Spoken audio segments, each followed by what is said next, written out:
राज ठाकरे यांनी उद्धव ठाकरे यांची साथ सोडली। आज अशा प्रकारच्या चर्चांना पुन्हा एकदा उधाण आलंय। त्याचं मुख्य कारण म्हणजे राज ठाकरेंनी आज एकनाथ शिंदे यांची भेट घेतली। महानगरपालिकेच्या निवडणुकाच्या प्रचारादरम्यान राज ठाकरेंनी शिंदेंवरती टीका केली, शिंदेंनी राज ठाकरेंवरती टीका केली। त्यावेळेस अशा प्रकारचं चित्र निर्माण झालं, राज ठाकरे पुन्हा एकनाथ शिंदे फडणवीसांना भेटणार नाहीत, उद्धव ठाकरे यांच्याबरोबर कायम राहतील। पण आज एकनाथ शिंदे यांची त्यांनी भेट घेतली। त्यांच्या या भेटीवरती अनेक लोकांनी प्रतिक्रिया दिल्या। काही लोक म्हटले कधी राज ठाकरे आपली बाजू बदलतील हे सांगता येत नाही, तर काही लोक म्हटले राज ठाकरे जे काही करतात ते योग्य करतात। महानगरपालिकेच्या वेळेस उद्धव ठाकरे यांच्या शिवसेनेबरोबर त्यांनी युती केली आणि आता पुन्हा एकनाथ शिंदेंना भेटले। यावरती त्यांनी सविस्तरपणे सांगितलं एकनाथ शिंदे यांना ते का भेटले। याचबरोबर राज ठाकरेंना जेव्हा अजितदादांच्या घातपाताविषयी विचारलं तेव्हा त्यांनी काय उत्तर दिलं एकदा ऐकाच। मागे हीच गोष्ट मी मुख्यमंत्र्यांना भेटून सांगितली होती, आठवते तुम्हाला? त्याच्यानंतर मी पत्रकार परिषद घेतली होती, तीच गोष्ट मी आता त्यांच्या कानावरती घातली। ही गोष्ट त्यांनी लगेच ताबडतोब त्या भूषण गगरांना फोन करून त्यांनी सांगितलं की काय करायला पाहिजे ते सगळं करा। आज गाड्या पार्क असतात, कुठेही गाड्या पार्क असतात, आज डबल पार्किंग करतात। हे तुमचे कोणते ओला उबरवाले आले त्यांना तर काय अक्कलच नसते। त्याच्या अनेक लोक अशी असतात की त्यांना बाबा ते कुठेही गाड्या पार्क करून बसतात आणि त्यांना समजण्यापेक्षा मला असं वाटतं एकदा एका गोष्टीची शिस्त आली की त्यांनाही समजेल की कुठे गाडी पार्क करायची आणि नाही करायची। आणि म्हणून मी ते मागे जे सांगितलं होतं की लाल आणि काळा पट्टा तुमचा ह्याला फुटपाथला त्याच्यावरती तुम्ही नो पार्किंग टाका, पिवळा आणि काळा असेल तिकडे पार्किंग टाका। आणि त्या सगळ्या ह्याच्यामध्ये जर समजा तुम्ही त्या लोकांना काही पनिशमेंट नाही लावली किंवा तुम्ही चुकीच्या ठिकाणी पार्क केलं तर बाबा 5,000 रुपये तुम्हाला दंड बसेल किंवा डबल पार्किंग केलं तर 10,000 रुपये दंड, ही भीती जोपर्यंत येणार नाही तोपर्यंत शहरांना शिस्त येणार नाही। आणि ह्या सगळ्या गोष्टी मी त्यांच्या कानावरती घातल्या, परंतु आपल्याकडे कसं होतं या सगळ्या गोष्टी सांगितल्या तरी आपल्याकडच्या लोकांचा विश्वास बसत नाही। नाही काहीतरी असणार, ह्याच्यामध्ये पण काहीतरी असणार तर असणार, मग तुम्हाला काय चर्चा करत बसा। मी जो गेलो होतो तो ह्या गोष्टींसाठी गेलो होतो, त्यांच्याकडे ते सगळे परत अख्खी फाईल दिलेली आहे, ती संपूर्णपणे त्यांनी त्या गगरांकडे पाठवली आहे। पुढचं काय होईल ते मला असं वाटतं गगरांना विचारा।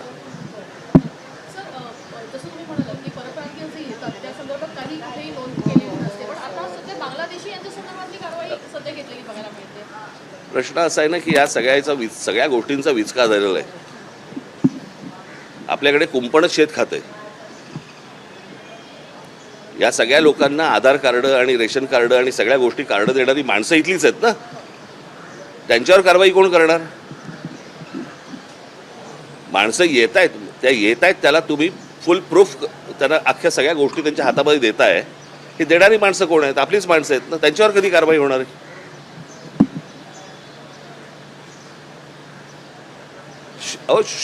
एक शहर आहे, त्या शहरामध्ये किती माणसं येऊ शकतात, किती माणसं राहू शकतात, त्याला काही आकार उकार देणार आहात की नाही आपण? कोणी उठायचं आणि कुठेही जायचं आणि कुठच्याही शहरामध्ये राहायला सुरुवात करायची, असं होऊ नाही शकत।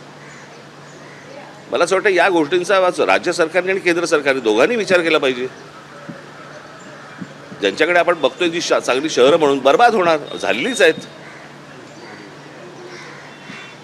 आणि मला असं वाटतं की मी एक राज्याचा नागरिक म्हणून, एका पक्षाचा अध्यक्ष म्हणून, एक विरोधी पक्ष म्हणून मला असं वाटतं काही गोष्टी सजेशन्स हे मला असं वाटतं सत्ताधाऱ्यांना सांगणं गरजेचं आहे, देणं गरजेचं आहे। आणि त्याच्यासाठी मी ह्यांना आत्ता नाही परत भेटीन।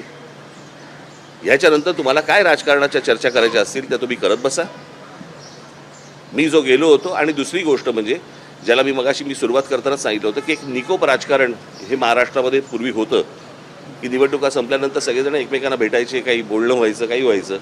या सगळ्या गोष्टी आता संपलेल्या आहेत, बंद झालेल्या आहेत। आणि प्रत्येक गोष्ट ही तुमच्याकडे तिरस्कारानेच सगळ्या गोष्टी आपल्याकडे पाहिल्या जातात, हे असं बघून नाही चालणार, यातनं हाताला काही लागणार नाही।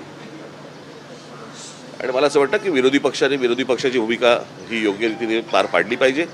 जे काही जिथे सरकार चुकेल तिथे ठणकावलं पाहिजे।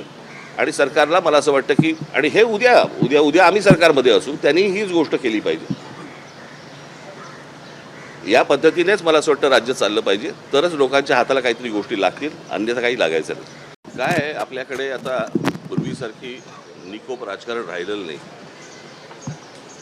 मी आता कसं आहे कोणी एकमेकांना भेटणं म्हणजे प्रत्येक वेळेला काहीतरी त्याच्यामधनं राजकारण शोधायचं आणि त्याच्यातनं काहीतरी युत्या आघाड्या. एक तर 3 वर्षांनंतर निवडणूक आहेत. आता तर काही परिस्थिती तशी नाहीच आहे. आणि दुसरी गोष्ट म्हणजे निवडणुका संपलेल्या आहेत आता. आज ते सत्तेवरती आहेत. आम्हाला जर काही समजा सजेशन्स द्यायचे असतील, जर काही चांगल्या गोष्टी करून घ्यायच्या असतील तर त्याच्यासाठी भेट व्हायला नको की प्रत्येक वेळेला त्याच्यातनं काहीतरी आपल्याला शोधलंच पाहिजे, प्रत्येक वेळेला काहीतरी त्याच्यातनं आपण राजकारणच शोधलं पाहिजे, अशी काही आवश्यकता नाही आहे. उद्या मी मुख्यमंत्र्यांना भेटेन. आज मुंबईमध्ये, महाराष्ट्रामध्ये, पुण्यामध्ये, ठाण्यामध्ये अनेक शहरांचे प्रश्न आहेत, राज्यांचे प्रश्न आहेत. जे आम्हाला जे वाटतात ते आम्ही सांगणं गरजेचं नाही का? मी खरं तर त्या दिवशी तुम्ही जर असतात त्या दिवशीच बोललो असतो मी कशासाठी भेटलो. तुम्हाला आठवत असेल मी आत्ता जे भेटलो त्यांना या सगळ्या ह्याच्यामध्ये जी काय रोजची परिस्थिती मला जी काय आपल्या शहरांची दिसते ती इतकी बिकट आणि विचित्र आणि इतक्या भीषण अवस्थेला पोचलेली आहे. आणि त्यातला सगळ्यात महत्त्वाचा भाग आपण बघत नाही आहोत. आपल्याकडे काय होते डेव्हलपमेंट म्हणजे रस्ते बांधणं, फ्लायओव्हर बांधणं आणि ब्रिजेस बांधणं, याला आपण प्रगती म्हणतो. परंतु मला असं वाटतं की ती सूज आहे. कळलं का? ते काही बाळसं धरलेलं नाही आहे. म्हणजे आपल्याकडे चांगले फ्लायओव्हर्स व्हावेत, चांगले ब्रिजेस व्हावेत वगैरे वगैरे चांगले व्हावेत ना, परंतु आपण मूळ गोष्टींना आपण हात घालत नाही आहोत. आज काय आहे संपूर्ण मुंबईमध्ये, ठाण्यामध्ये, पुण्यामध्ये, सगळ्या शहरांमध्येच खास करून सगळीकडे डेव्हलपमेंट सुरू आहेत. म्हणजे जिथे एक 25 माणसं राहत होती, एक 40 माणसं राहत होती, आज तिकडे जवळपास 400 माणसं राहत आहेत. जागा तेवढीच आहे, रस्ते तेच आहेत. आणि अशा सगळ्या परिस्थितीमध्ये आज अनेकांकडे अनेक गाड्या आहेत. त्या गाड्या आज पार्किंगमध्ये न जाता आज रस्त्यावरती उभ्या राहतात. बरं, मी ह्या सगळ्या गोष्टींमध्ये नागरिक म्हणून त्याच्यामध्ये मी पण आलो म्हणजे मी काय वेगळा नाही त्याच्यातनं. परंतु या सगळ्या गोष्टींना कुठेतरी एक शिस्त आली पाहिजे. आणि ह्या समजा गाड्या पार्किंगचा आज इतक्या गाड्या रजिस्टर्ड होत आहेत आपल्या प्रत्येक RTOमध्ये, त्या गाड्या रस्त्यावरती येत आहेत. लांब ठेवा आता. त्या सेन्सिटिव्ह असतात ना रे बाईक. तुमची काय चिन्ह दिसली पाहिजे याच्यासाठी चालू असतं का तुमचं? त्या गाड्या आज रस्त्यावरती येत आहेत. आज अनेक इमारतींमध्ये गाड्यांचं पार्किंग आहे. त्या पार्किंगमधल्या गाड्या आज कोणाकडे एक गाडी आहे, 2 गाड्या आहेत, त्याची तिसरी गाडी येते, चौथी गाडी येते, ती चौथी गाडी तिकडे पार्किंगला जागा नाही, ती रस्त्यावरती येते. आज रस्ते ट्रॅफिकसाठी आज तयार नाही आहेत. सगळीकडे जॅम होऊन बसलेला आहे. हा प्रत्येक शहरांचा प्रश्न आहे. आणि शहरांमध्ये येणारी जी माणसं आहेत ती थांबत नाही आहेत, गाड्या थांबत नाही आहेत. हे आपण कुठे नेणार आहोत सगळं प्रकरण? राजसाहेब, स्वीकृत नगरसेवकाबाबत ए बाबा राहू दे चल.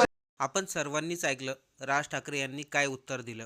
एकनाथ शिंदे यांची भेट त्यांनी नेमकं का घेतली, कोणत्या कारणासाठी घेतली ते बोलताना हे देखील बोलले, लोक काय बोलतील याचा मला काही फरक पडत नाही.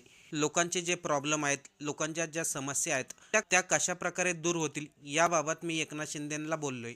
मग बाकीच्या लोकांना काय विचार करायचा आहे, काय बोलायचं ते बोला. पण राज ठाकरे आणि शिंदे यांच्या भेटीवरती लोक म्हणतात राज ठाकरे कधीही एका पक्षाच्या बाजूने राहत नाही, ते नेहमी आपली भूमिका बदलत राहतात. पण ते शिंदेंना का भेटले त्यांनी स्पष्ट आणि क्लिअर शब्दामध्ये सांगितलंय.